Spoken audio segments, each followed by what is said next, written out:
Hey guys, welcome back for another episode of The Suited Shootist, and we are coming to you today from my closet because since I did the video last week that your first suit shouldn't be a black suit, I figured it would also be worth talking about my preferences and my opinions on which suits I think are going to give you the most versatility.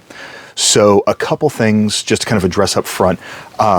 Firstly, I'm only going to be putting on jackets, and that's for a couple of very good reasons. Number one, just the time of putting on full suits is not going to be conducive to a video that y'all are actually going to watch.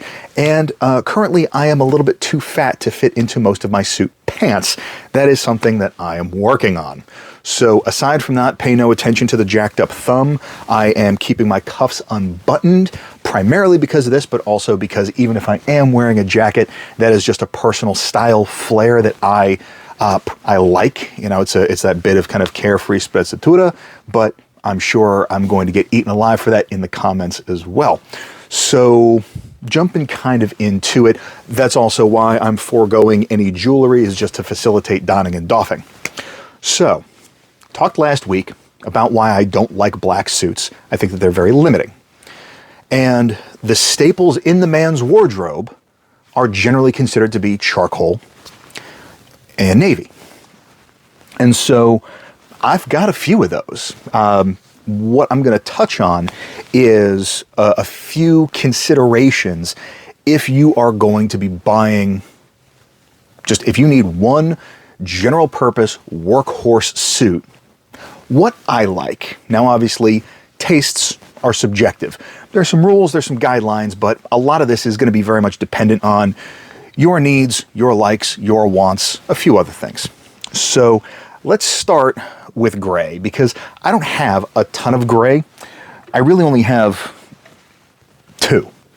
And the only one that I would consider to be a workhorse is this Brooks Brother right here. It's a charcoal gray. And you can see it's got a bit of, it's not quite a chalk stripe, it's a little bit finer than that, but it's a very subtle pinstripe. I am fairly resistant to the idea of pronounced pinstripes. You know, partially it's just because the reality is, you know, you put an Italian guy in a pinstripe suit and you're just evoking a lot of very trite imagery about Prohibition gangsters. With that said, something like this you can get a lot of mileage out of. Now again, this is where taste comes into the equation. Because personally, unless you're talking about a mid or a lighter tone gray, I personally feel like gray is still a bit of a dour color. It doesn't have a whole lot of personality to it, unless you are going with something that is maybe a bit of a textured solid. The other gray suit that I've got is this Suit Supply right here. Now, it is considerably lighter tone, and you know, something like this is really going to be a spring and a summer kind of thing. And because not only is it a lighter color, but it's also textured, and that kind of herringbone, this is a lot more casual. Yes, there is such a thing as casual suits. It's probably going to be its own video. So,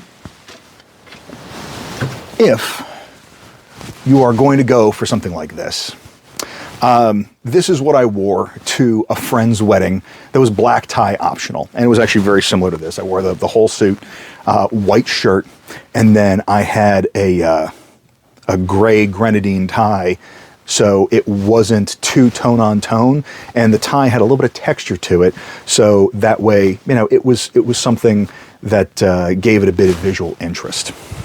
But like I said, for me at least, gray's not really my thing. You know, if you need like a wedding and funeral only suit, it's probably your safest bet. But that's my take. Now, the companion to this one, this is the navy blue, and it's kind of a tone-on-tone Glencheck. When you get up close to it, you can see it's got a little bit of visual action, but if you're outside of handshake distance, it just looks like a navy suit. Now, something like this, personally, I think is going to be the most versatile, because the fact that it is patterned, but it's so very subtly patterned. Number one, you can wear the jacket separately as a sport coat. Now, I wouldn't wear it with dark denim because there's not enough contrast here for it to work. But gray or tan or khaki trousers would absolutely work with this. And you put this with a red or a burgundy or maybe a lighter blue tie, and you have something that will work very well in formal environments, but you can also dress it down. And I really think that that is something that needs to be accounted for if you're going to spend good money on a suit, and you should spend good money on a suit. You want the ability to kind of mix and match it a little bit, because that way it's not just weddings and funerals. If you're like my wife and you like going out to shows, something like the theater, great option. Even just a nice dinner or a cocktail party, this is something that you can split up, and as long as you're dry cleaning it together, and dry cleaning is going to be its own thing, but really you should not be dry cleaning your suits unless they are actually stained. I'll probably do a maintenance video. But something like this, I definitely think is a good staple to have, because the texture makes it interesting. I think that true solids, again, lean very much more towards the formal side of the equation. So something like this that looks like a solid until you get up on it is going to give you a little bit more flexibility. Now, this one is kind of the crown jewel of my collection, because this is where everything started, honestly. This is my Canali suit that I picked up at a consignment shop in Manhattan for probably $160. Now, it was tailored for me when I was about 25 pounds lighter, so it's a little snug at the moment. But again, you can see it's a nice, rich navy, but when you get up on it, it's got a check to it. And so the tone-on-tone patterns are really what I'm the biggest fan of. But there is another option that you can explore, because depending on your frame, patterns can be a little bit tricky. If you're somebody that is a really substantial build, you don't want a pattern that goes too small, because it's going to make you look larger in an unflattering way. Same thing if you are a more slight build, you don't want a pattern that is going to overshadow your physique. So textured solids are another good idea. This was a workhorse jacket of mine back when I was actually working a white-collar job. You can see that it's not like an ultra-fine, completely homogeneous weave. And the color on this one is leaning more towards kind of a mid-blue.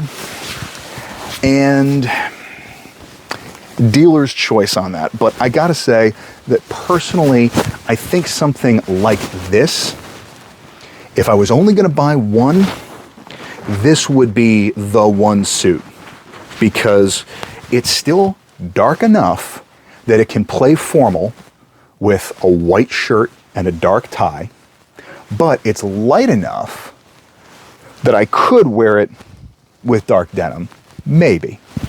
You've got the widest range of trousers you can wear it with as a separate. And because it's just a little bit lighter, it's got a little bit of texture to it, that gives you, again, a little bit more range to play with. Because truth be told, in society now, the top end, the formal end of things is really starting to fall away. I worked in the funeral industry for about a year, and the services that I attended, really, aside from the staff, there were very few people that were in full suits. So anytime I'm talking with clients, for example, generally, I'll get them set up with one, maybe two suits, but then we start exploring sport jackets and some other trouser options to give them a bit more versatility. Now, just another example of something that you'd probably want to steer clear of initially, because that's 1, 2, 3, 4 staple suits that we've talked about.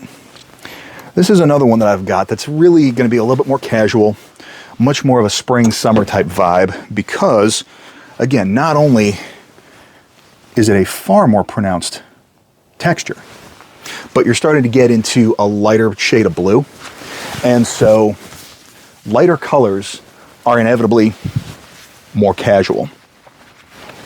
And that's one of those not hard and fast rules, but if I were to show up to a black tie wedding, or if I were to show up to a funeral in this, might start steering into the territory of I don't really know how to dress myself. Now, it's light enough that it works great as a separate with darker trousers or lighter trousers. But if, again, you are early on, mid-tones like this, probably something that you're going to want to avoid. And there's one more that I want to show you, just because some folks, and I know that this was, I think, part of, excuse me, Steve Harvey's equation, was a brown suit. Now, this one's kind of mid, because depending on the lighting, it can either read gray or brown. It's kind of a grayish neutral tone. But again, unless you've got 4 or 5 suits in the closet already, this is something that is probably not going to really give you a lot of mileage. Because, again, if you wear suits every day and it's not an ultra formal environment, but you're required to wear a jacket and tie, this wouldn't be a bad option, because it mixes it up a little bit. Again, it's got a nice texture to it, but without being too crazy. So you really just got to sort of navigate those waters.